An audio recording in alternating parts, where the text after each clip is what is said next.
দেখেন এটা হচ্ছে ক্যাস্টার ফলের গাছ, মানে আমরা যে ক্যাস্টার অয়েল ব্যবহার করি সেই ক্যাস্টার ফলের গাছ। কত ফল হয়ে আসছে এখানে, এই যে দেখছেন, এই যে একটা পাকা ফল যদি পেতাম তাহলে আমি নিয়ে যেতাম। ক্যাস্টার ফলের গাছ, এই যে দেখাই, এই যে ক্যাস্টার ফল, কি সুন্দর না? এটা থেকেই তেল হয়, ক্যাস্টার ফলের গাছের এটা থেকেই তেল হয়। এখানে অনেকগুলো আছে। এই যে আমাদের গাড়িটা একটু দেখাচ্ছি, তো থামলাম, থেমে দেখলাম যে এখানে কি সুন্দর বীজ, তো আপনাদেরকে দেখালাম।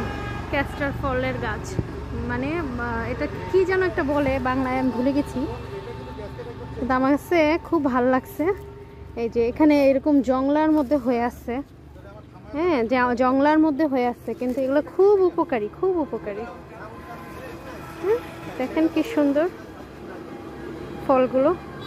ছোট একটা গাছ পেলে আমি নিয়ে যেতাম, কিন্তু পাবো না আমি জানি, এখানে সব বড় বড় গাছ, বীজ পেলেও নিয়ে যেতে পারতাম।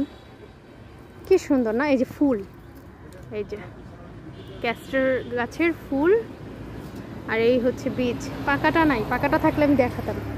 তো আজকে এই পর্যন্তই।